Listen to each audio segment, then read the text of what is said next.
또 논의가 뜨거운데요. 다른 한쪽에선 너무 논의를 안 해서 문제가 되는 곳이 있습니다. 이어서 저조한 시군의회 의정 활동에 대해서 이야기 나눠보도록 하죠. 대구 경북 정보공개센터에 따르면 2018년 7월부터 지난 5월 말까지 2년 가까이 경북 지역 시의회 시정 질의 횟수가 의원 한 명당 평균 1회에 미치지 못하는 곳은 상주와 구미, 영주, 영천, 포항 경산시의회 6곳입니다. 군의회 가운데는 사정이 더 심각한 곳도 있습니다. 고령군의회는 군정 질의와 5분 발언이 한 건도 없었고 청송군의회, 칠곡군의회도 군정 질의가 아예 없었습니다. 유희순 위원님의 결담은요? 수혈하겠습니다.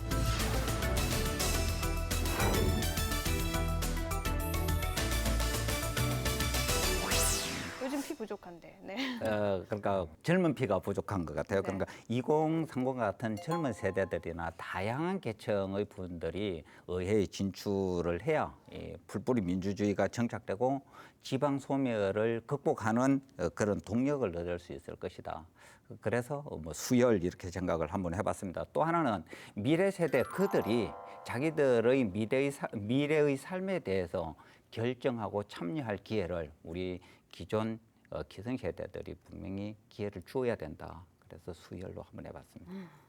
경북 지역 시군의회 의원들이 이렇게 자질론에 이어서 의정활동 실적이 전반적으로 저조하다는 조사가 나왔잖아요. 도대체 어느 정도로 심각한 건가요? 대구 경북 정보공개센터라는 그런 시민단체가 있습니다. 이 단체는 시민의 알 권리와 사회의 투명성 신장을 목표로 2015년에 문을 열었는데 여기에서 이 단체에서 이제 2018년 7월부터 올해 5월 31일까지 그러니까 8대 지방의회 전반기가 되겠죠. 경북 시군의회 활동 중에서 시정 군정 질문, 그다음에 5분 발언, 그다음에 조례나 규칙의 재개정 발의 건수를 갖다가 발표를 했습니다. 네. 그 내용을 살펴보면 지난 2년 동안에 시정 질의와 5분 발언을 합쳐서 은 1인당 한 건이 안 되는 그런 의회가 상당히 많다는 발표를 했고요. 또 이 이제 상주시의회 같은 경우에는 시정 질의가 지난 2년 동안에 3회, 5분 발언이 겨우 11회니까 상주시의 의원이 17분이에요. 그럼 14분밖에 안 되니까 0. 몇 회가 되겠죠.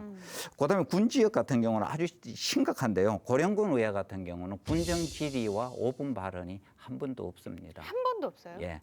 그다음에 우리 이웃의 청송군 같은 경우에도 군정 질의는 한 번도 없고 5분 발언 겨우 한 번 있었다는 거죠. 그런데 이제 여기서 조례나 규칙 이런 재개정 발의 건수를 보면은 건수는 굉장히 많은데 실제로 의원들이 자기 지역에 필요한 그러니까 조례나 규칙을 만들기 위해서 시민들을 만나고 자료를 조사하고 이렇게 발의한 것보다는 중앙정부 상위법이 바뀜으로 해가지고 조례나 규칙을 바꿔야 되는 것, 혹은 집행부의 필요에 의해서 다 만들어진 조례나 규칙안을 그냥 이름만 빌려줘가지고 대표 발의한 게 부지기수라는 거죠. 그러니까 이제 시정이나 군정을 평가할 때 시정 질의나 군정 질의 횟수를 가지고 시군의회를 평가하기에는 조금 무리는 있지만은 근데 지난 2년 동안을 통틀어서 시정, 군정 질의, 그다음에 5분 발언이 1인당 한 번도 안 된다는 거는 뭐 어떻게 이야기를 해도 식물의회다 이런 평가를 받아 마땅한 것 같아요. 물론 뭐 이렇게 의회가 군정 질의나 5분 발언만 하는 건 아니지만 그래도 정말 한 건도 없는 건 너무하잖아요. 네. 왜 이렇게 안 하는 거예요? 안 하는 이유는 네. 뭐 여러 가지 이유가 있을 것 같습니다. 왜 때려요? 때리는 건 아니고요.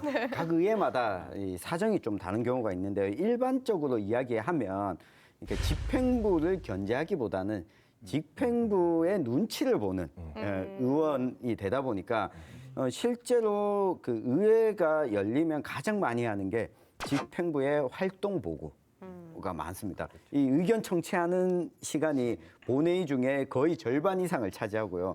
그러니까 집행부의 보고 이야기는 듣지만 이걸 듣고 문제점을 지적한다거나 개선 방안을 내놓지는 않게 되는 거죠.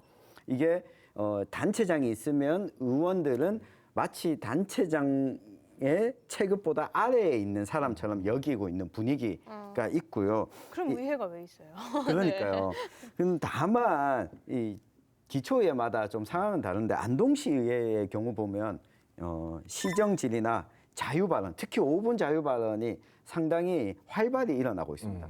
이유는 뭐냐면 안동 시의원 중에는 8선 의원도 계시고 7선 의원도 계시고 네. 예, 다선 의원들이 많다 보니까 뭐 시장 아무것도 아니야. 눈치 안 보시는구나. 네. 그러니까 이게 한 가지 장점도 있어요. 그러다 보니까 송광영 시의원 같은 경우에는 자유발언을 10번이나 했어요.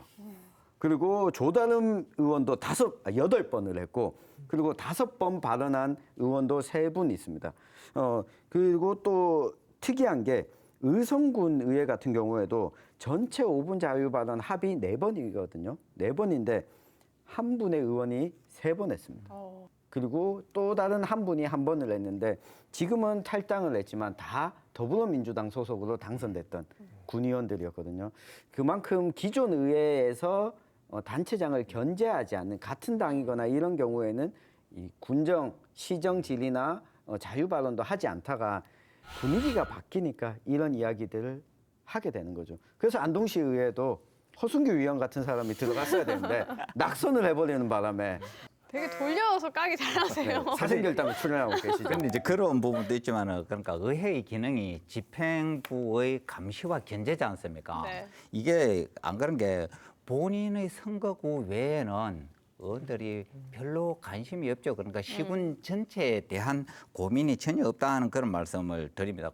그러니까 내가 출마를 해가지고 다음에 당선되는 길이 뭔가를 생각해 보면은 공천권자하고의 관계를 잘하는 게 더 좋아요. 네. 그다음에 내 지역구 구민들하고 만나서 어떻게 관계를 잘 가져갈까가 그분들의 가장 큰 고민이지. 뭐 안동시 전체, 뭐 상주시 전체, 뭐 영주시 전체 이런 전반적인 고민을 하고 있지 않다는 그런 말씀을 드리고 또 조금 전에 말씀하신 것처럼 시장이나 군수님들의 심기를 불편하게 할 그런 군정이나 시정 질의하는 게 옳지 않아요. 또 담당 공무원들을 갖다 번거롭게 하면은 네. 당장에 내 지역구의 예산이라든지 이런 걸 담당 공무원의 도움을 받아야 된단 말입니다. 그러니까 그런 불편한 걸 안 하고 싶다는 거죠. 굳이 한다면은 이제 심지어 공무원들한테 술까지 얻어먹는 그런 일도 비일비재하다고 하거든요. 그럼 술을 얻어먹고 어떻게 그분들을 견제하는 그런 시정이나 군정 질의를 하고 5분 발언을 한답니까? 현실적으로 굉장히 어렵다는 이야기죠. 또 하나는 네. 뭐 이렇게 많아요? 공무원들의 네. 임기는 얼마예요? 정년까지입니다. 청년이잖아요. 지방 의원님들의 임기는 4년. 4년이요. 겨우 4년이라는 거죠. 그러니까 의원님들이 공무원들을 괴롭혀 가지고 그분들이 밖에 나가서 술자리에서 뒷담화 한두 개 정도 하면은 선출직 정치인들 입장에서는 치명상을 입게 되죠. 그래서 살얼음판을 걷듯이 조심. 지금 유해순 의원님 말 들어보면 5분 발언이나 뭐 이렇게 시정 질문 하면 안 되겠네요. 하면은 좋은 게 근데 아니네. 이것도 있어요. 이 수치만 가지고 의정 활동을 잘한다라고 볼 수 없는 게 경북 북부 지역의 군 단위의 기록을 보면 시정질의 또 군정질의와 자유 발언이 가장 많은 자치단체는 의성군입니다. 그 다음이 어딘지 들으면 혹시 예천인가요? 예천입니다. 설마 했는데. 네, 예천이 군정질의를 9번 했고요. 네. 그리고 이 9번을 모든 의원들이 한 번씩 다 나눠서 했습니다. 그리고 5분 자유 발언도 3번으로 의성 다음이고요. 군정 질의한 내용들을 보면 순서대로 돌아가면서 한 번씩 기회를 주는 이미 군의원직을 상실한 박종철, 권도식 전 의원님도 다 했고. 다 한 번씩 하셨습니다. 네. 참 평가가 예, 저는 좀 다른 측면에서 말씀드리고 싶은데요. 그렇습니다. 이게 일을 시키려면 그 환경을 좀 만들어주는 측면이 필요합니다. 그런데 이 시도의원들 같으면 사실 정책 전문가가 아니고 행정 전문가가 아닙니다. 이제 여기서 생활을 하시다가 이제 들어가시는데 그러니까 그 서포트가 필요하죠. 근데 좀 그게 현저히 떨어집니다. 정책적인 싱크테크 기능을 할 수 있는 보좌진이 전혀 없어서 뭘 하려고 해도 공무원들이 안 도와줘 버리면 손발이 묶여 버리죠. 국회의원은 보좌진 충분한데 그렇지 않은 지방의회 오는 경우에는 그러한 서포트를 좀 더 생각을 해줘야 되는 측면이 있고 두 번째는 제가 좀 용기 있게 말씀을 드리고 싶은 게 기초의원이나 도의원들 월급이 너무 낮습니다, 사실. 이게 뭐 일 안 하니까 더 깎아야 된다 이런 게 있는데 월급이 얼마 안 되기 때문에 지방 유지들이 명예직으로 하는 겁니다. 정말 일할 수 있는 사람들 다른 연봉 포기하고 올 이유가 없는 거예요. 월급이 그렇게 얼마 안 되나요? 네. 아 그래요? 의외로 보면 깜짝 아 놀랍니다. 그래요? 하는 일에 비해서는 예. 많은 거예요? 그래서 이걸 그래서 깎으면 깎을수록 더 인재가 안 들어오니까 이 차제에 좀 많이 주고 제대로 된 인재가 들어올 수 있도록 하는 것도 전향적으로 논의할 필요는 있지 않나 이런 생각을 합니다. 임금 얘기도 하셨는데 그러면 어쨌든 의회가 제대로 굴러가야 되잖아요. 예. 어떻게 하면 조금 더 월급 말고 다른 걸 좀 개선하면 좋을까요? 저 진짜 이거 의정참여단을 이제 만 10년 방청을 했지 않습니까?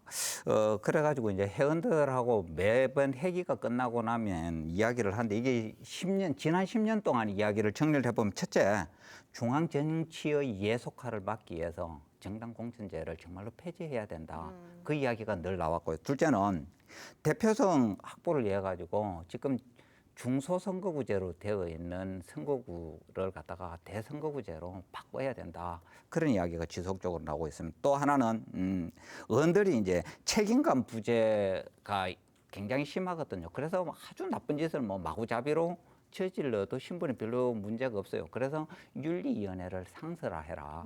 그다음에 네 번째는 이 윤리위원회에 당신들만 있지 말고 일반 시민도 꼭 좀 포함을 시켜서 윤리위원회를 구성하라는 거. 그다음에 이제 마지막으로 전문성 제고를 위해 가지고 2006년 조금 전에 말씀하신 것처럼 도입한 이 유급제, 세금만 낭비하고 있다는 유권자들의 비판이 빗발치고 있지 않습니까? 그래서 이 유급제를 폐지하고 그 돈으로 일명 정책 보좌 인력제를 갖다가 실시하라는 겁니다. 정책 인력 보좌제라는 게 국회의원 같으면 직접 보좌관을 몇 명씩 두지 않습니까? 그러지 말고 지금도 갑질 많이 하는데 그러지 말고 의회 내에 전문 인력들을 갖다가 배치를 해서 의원들의 의정 활동을 도와주라는 거죠.